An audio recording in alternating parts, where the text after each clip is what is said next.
welcome to your new life as part of the Creole family.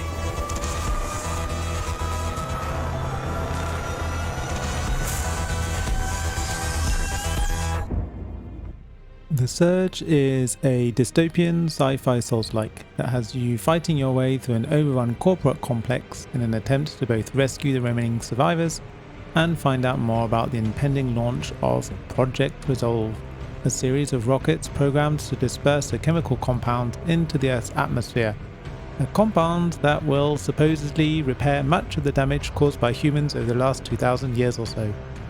I found the story to be fairly engaging, with enough twists and turns to keep me interested right up until the end, although the introduction of familiar AI tropes eventually moved the plot in an all too predictable direction. Creo HQ is a great place to explore too. It starts off with some rather uninspired maintenance areas, but soon transitions into a biolab, executive suites, and eventually a rocket launch site. My favourite area was actually from the DLC A Walk in the Park, a half-destroyed fairground area, complete with deranged mascots and fun rides like a rotating screw or a twirling roller coaster.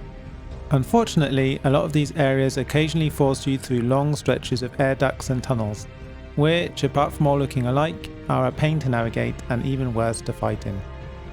The combat is another of the Surge's strong points. You can target different enemy body parts, which then allow you to dismember them in brutal slow-mo execution. It's not all for show either. Targeting blue unarmoured limbs allow you to deal significantly more damage, whereas targeting yellow armoured parts will result in you looting that piece of armour once the enemy is killed.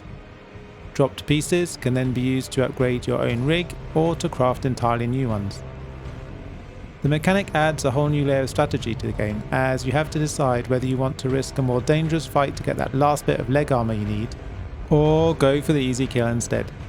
It did lose some of its luster, however, when I finally found the set of armour I liked, as I only had to dismember the first dozen or so enemies in each zone to get the upgrade materials I needed. Then I could ignore their armoured limbs entirely. Leveling up both weapons and armour costs tech scrap, though you don't level up stats in a traditional sense, rather slots in your rig that are then fitted with various implants to boost your stamina, health, energy, and much more. Energy has a variety of uses, but by far the most important one is your drone companion. You can be customized with different abilities such as a flamethrower, shield, laser, or stun. It's a good system, but one I found slightly too easy to abuse by relying on a weapon that recharged a large amount of energy on every hit or kill, paired with an implant that uses energy to restore health. This means that you can dodge into an enemy, hit him a few times, get some energy, then dodge away and heal.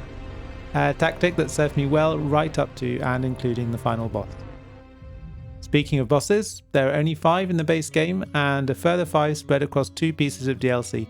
The DLC bosses are for the most part humanoid enemies, but the base game offers a nice mix of towering robots and augmented humans that offered a good enough challenge without ever getting too frustrating.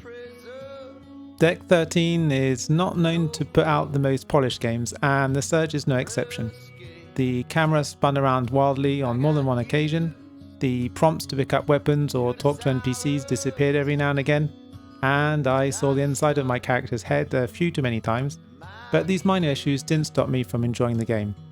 In fact, apart from boring air vents and tunnels, I had a fun time battling my way through Creo's sci-fi dystopia, and would recommend Souls-like fans give this one a try. As for me, I'll be putting The Surge in the B tier. Thank you so much for watching, and I'll see you in the next one.